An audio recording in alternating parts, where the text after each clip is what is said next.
Hey there folks, welcome to Spectrum Pulse. We talk about music, movies, art, and culture.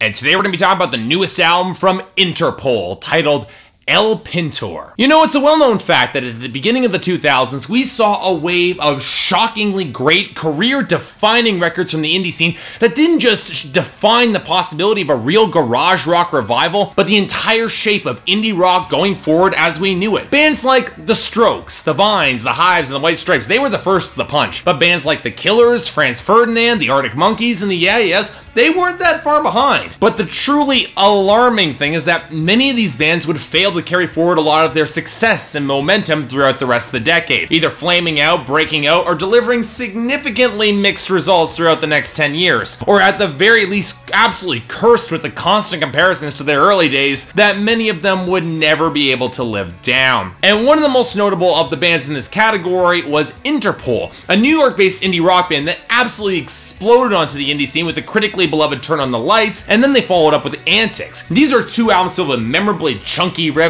tight bass work, and great drumming. And yet a shift to a major label brought their 2007 record, Our Love to Admire, that saw the bass shoved back to a mix that had aspirations to greatness that the band couldn't exactly back up instrumentally, and certainly not lyrically. Now, Interpol had always been a band caught between the grand, earnest insecurities of teenage dreams and being way too smart enough to know better. But Our Love to Admire saw them trying on more of an assertive rock star persona, and man, did it fit uncomfortably for the band. They left that label to go back to Matador for their self-titled fourth album in 2010, and while it did work a little bit better, felt a little bit more cohesive, it was also a sign that the darkness, the rock star gravitas, and internal frustrations had really taken a toll on the band. Interpol had tackled dark material before, let me stress this, but this is the first time that the music had actually mirrored the subject matter, and while it did feel cohesive, it was not exactly an album that most fans were eager to revisit, and I'd include myself among that number. So with the departure of their bassist, Carlos Dangler, Interpol managed to pull things together for their fifth album,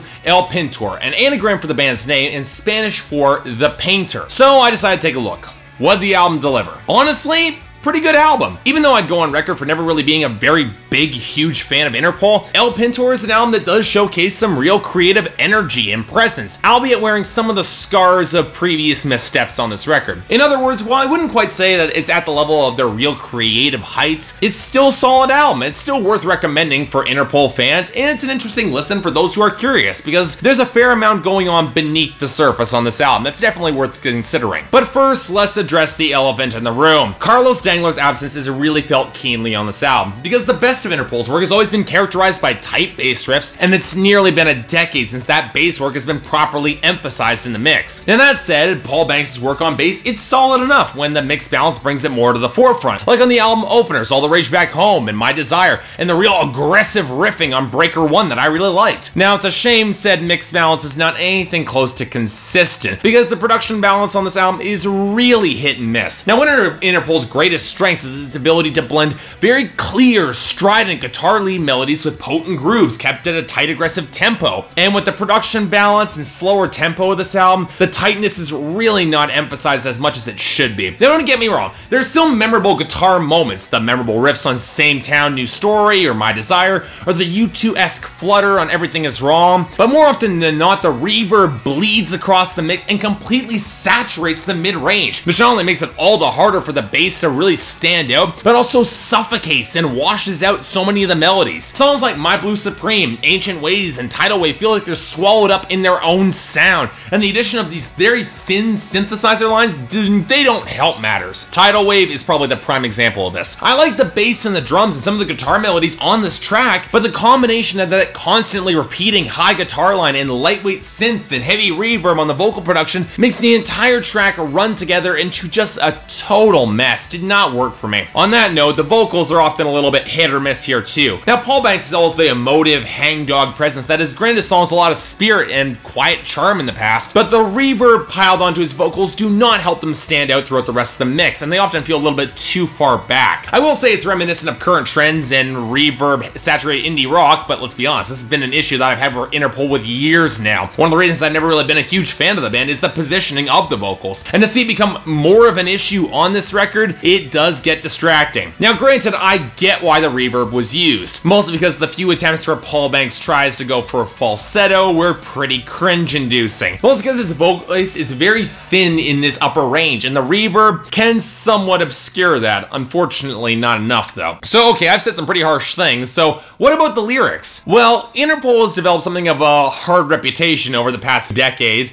of having lyrics that are hard to parse out and interpret and work more on emotion than hard lyrical substance. And this album isn't much of an exception there. The free-form, rambling song structures is still intact as Interpol sketches out the stories of frustrated, conflicted relationships. And what I've always liked about Interpol's songwriting is the framing. Songs like All the Rage Back Home and Same Town New Story paint pictures of very complicated relationships, where the guy is straining for freedom against a girlfriend who's struggling to be supportive of his desires. And the songwriting is smart enough not to villainize either side or just paint them as human beings, which is really the right thing to do. That struggle to break free and change is one of the biggest underlying motifs of this album. And what I really like is that the iconography that the men in these songs presents feels increasingly hollow as the album goes on. On songs like Anywhere and My Blue Supreme, they have these defiantly teenage dreams of breaking free or cruising in a classic car. And yet while they're dreams that he can pursue if he truly wants to, they're also dreams that he would be ending up pursuing alone. Now that's where we run into the inherent contradiction of El Pintor, and probably the most interesting element thematically of this record. The narrator of this album, he craves that companionship and that connection, someone to travel with and do everything in with. That's why the feeling of impending doom is so palpable on Tidal Wave, as the rush of time sweeps that old friend away that could have come with him and could have done a lot of crazy stuff with him. But at the same time, whenever there is actually a relationship on this album, it becomes less of a partnership and more of an anchor dragging the narrator back, the same traditions that he rebels against on ancient ways. And what's very telling is how the album ends on Twice as Hard. It's a bittersweet song, but it's very ambiguous, where the relationship seems all the more tenuous as the connections between he and the girl seem to fray apart, but it never really makes a statement whether or not to sever that connection altogether,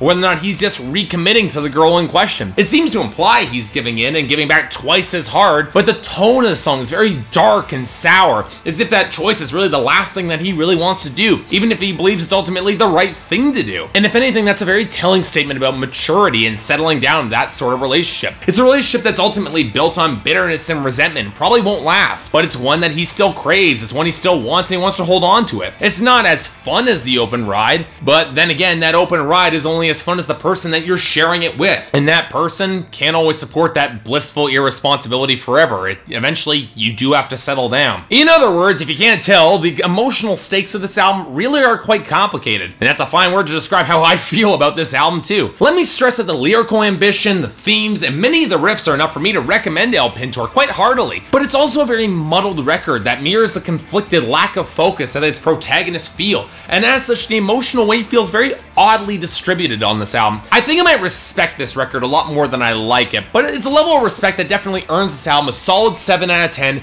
and definitely a recommendation. I won't say that El Pintor reaches the heights of Turn on the Bright Lights or Antics, but you know what? It's a step in the right direction, and it's definitely worth a listen. So go check it out. So yeah, thanks a lot for watching. If you'd like to like and subscribe, I'd be more than grateful. If there's anything else I might be able to do to improve my presentation, or any other albums coming up that you want me to take a listen to, I'd be more than happy to give them a listen. Until then, I'm Mark, you're watching Spectrum Pulse, and I'll see you next time.